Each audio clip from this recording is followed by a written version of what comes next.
He knelt over a naked girl in the dirt, one hand closing around her wrist, and anyone passing by would have sworn the rancher was about to do something unforgivable. The summer sun burned straight down, turning the Kansas prairie into a sheet of white fire, and the girl's bare skin was streaked with dust and dried tears. She couldn't have been more than 26, but she looked older in that moment. Hollow-eyed, shaking, clutching a warped plank of wood against her chest, and even through the fear, there was a small flash in her eyes that said she still wasn't willing to be broken. When the rancher leaned closer, his shadow swallowed her whole, and she flinched so hard her back hit the barn wall. "I'd rather die than," she cried, the words tearing out of her throat before breaking apart into sobs. Cole Hartman froze. At 51, he'd seen men shot over poker tables, horses die screaming, and children buried before their parents, yet this stopped him cold. He remembered a small hand in his, years ago, going still on a roadside that was supposed to be safe.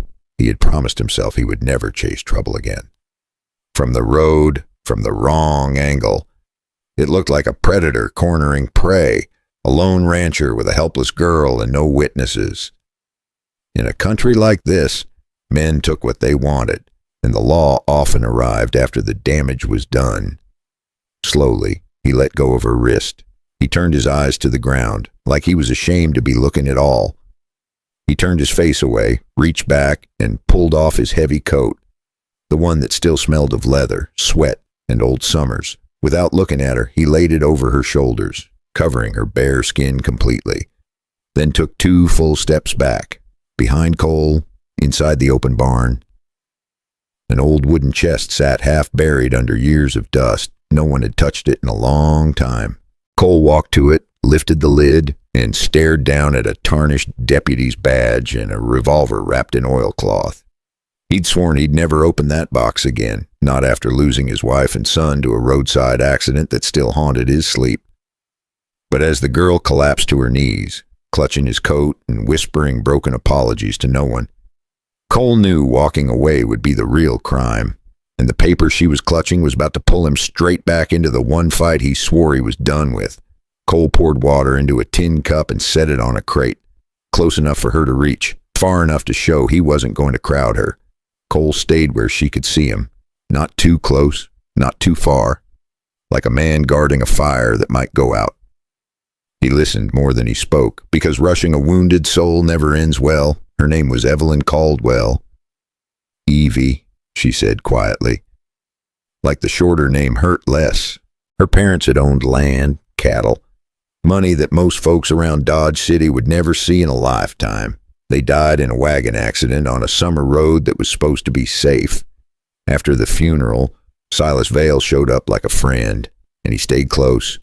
Then came the papers, just signatures. He said, "Just protection." He said, Cole listened without interrupting, his face still, his hands resting on his knees. He had heard that tone before, the sound of someone realizing too late that trust could be used like a rope. Evie said Silas took control of everything, even her name. When she finally questioned him, he laughed, then told her she was unstable, emotional, unfit. That night he threw her out with nothing but the clothes she was wearing. By morning, she did not even have those. She opened her hand and showed Cole the crumpled paper she'd been holding since he found her. A document with a smeared red seal, signed by someone she'd never met. Silas said it proved she owned nothing anymore. Cole studied it, his jaw tightening. The seal was wrong. Not fake enough to fool most folks, but wrong enough to bother a man who had once worn a badge. That was when Evie said something that made Cole look up sharp. She remembered her parents switching drivers at the last minute. She remembered a stranger near the wagon wheel. And just like that, what sounded like bad luck started to smell like something else. If this tale's got its hooks in you, tap like and subscribe so you don't miss the rest. Pour yourself a cup of coffee or tea and tell me what time it is where you are and where you're listening from. Because what Cole realized next was simple. Silas Vale was not just stealing a woman's fortune. He was erasing anyone who could stand in his way. Cole did not rush into town that same hour. He waited until the heat broke a little, because in a town like Dodge City, Hotheads got men buried. He waited until the sun leaned west, until Evie had eaten, washed her face, and stopped shaking every time a door creaked. Then he hitched the wagon and told her they were going to Dodge City. Not to cause trouble, he said, just to ask questions that honest people ought to answer. Evie kept her eyes down at first, then forced herself to lift her chin.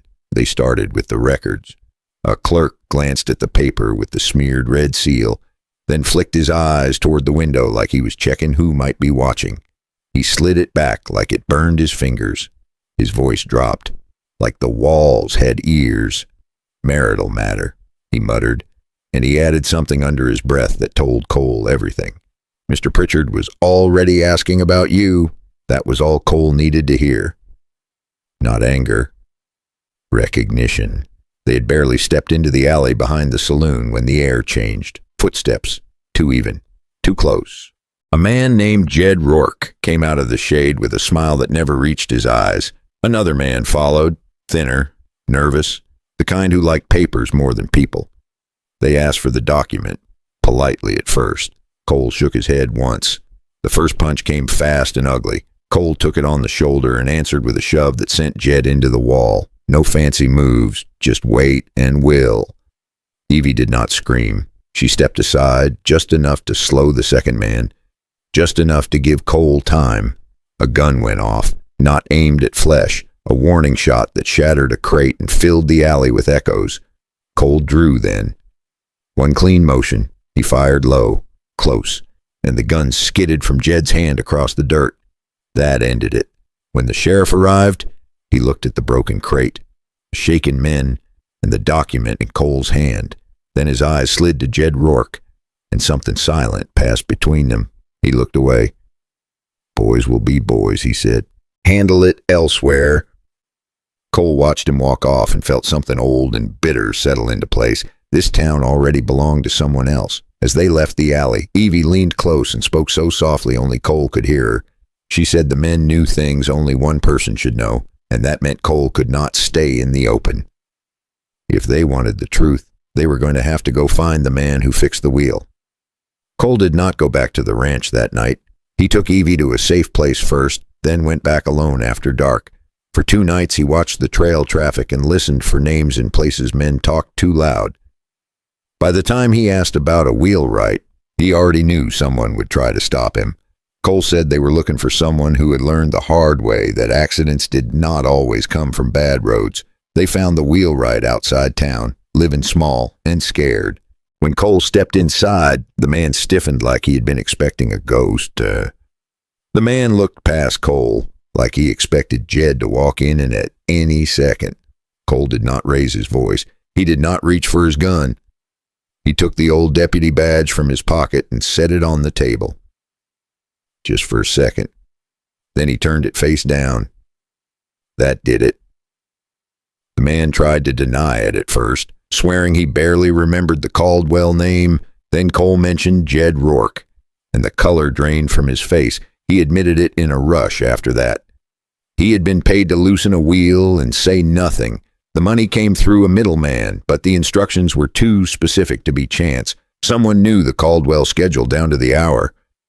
Evie listened without moving, her hands clenched, then slowly relaxed. She had suspected it. Hearing it out loud still felt like being struck again. The man said he tried to speak once. He said a warning followed. Jed Rourke's name came up without Cole having to ask. On the way back, the sky darkened with clouds that never brought rain. Evie broke the silence and said she was tired of running. She said if this ended with her dead, at least it would end standing up. Cole told her about his wife, about the wagon wreck that took her and their boy, about how he had blamed fate because blaming a man hurt too much. They stopped outside Dodge City as night settled in. Cole sat there a long moment, then reached into his saddlebag and took out the badge again. This time, he did not turn it face down, because the next move would happen in daylight, in front of the whole town, and Silas Vale was about to learn what happens when a quiet man decides he's done being quiet. The next morning, Dodge City woke up to a crowd. Market wagons lined the street, voices rose, and Silas Vale stepped into town like a man already counting money that was not his. He did not see Evie at first. when he did, standing straight beside Cole Hartman, something flickered in his eyes and vanished. Evie spoke calmly. She did not beg. She did not accuse. She told him she had one last paper, the one his hands had never touched, and she watched his face change when he realized greed had finally outrun caution. The words he said next were the kind men regret forever. Evie did not ask him about the wagon. She did not need to. She baited him with something he could not resist. She told him there was a second paper, hidden by her mother, a banking note that could move the money where he could never touch it. Silas leaned in, voice low, too confident, and without realizing it, he corrected her on one detail only a planner would know. Not the bank, he said. The wheel, the midday heat. That was the only way it could look like luck. A traveling judge was in town for market day, and he happened to be close enough to hear the commotion. Suddenly, the sheriff's favorite trick, looking away, did not work anymore. When Jed Rourke moved, Cole was already there. A shot rang out behind the freight shed, not in the middle of families and wagons. Cole fired to stop the threat, to end the chase, and to keep blood off the street if he could. The gun fell, the shouting stopped. By sundown, the papers were sorted. The seals were compared. The truth stood on its own legs. Silas Vale was led away looking smaller than the man who had thrown a young woman into the dirt weeks before. Evie got her name back, her land, her voice, and the best part was she did not get it back by begging. She got it back by standing up, even while her knees were still shaking. She did not rush her future. She stayed at the ranch through the rest of the summer, learning work that left honest blisters and quiet pride. Cole put the badge away again, not because justice failed, but because this time it had done its job. This story is about the moment someone decides they will not be erased. So here's the question worth sitting with. What would you rather die than give up? And what would you finally stand for if you knew the truth was on your side? If this story hit you somewhere deep, tap like and subscribe, and tell me where you're listening from and what time it is where you are right now. And if you've ever seen a man like Silas in your own life, you already know. The truth doesn't always arrive fast, but it always charges interest.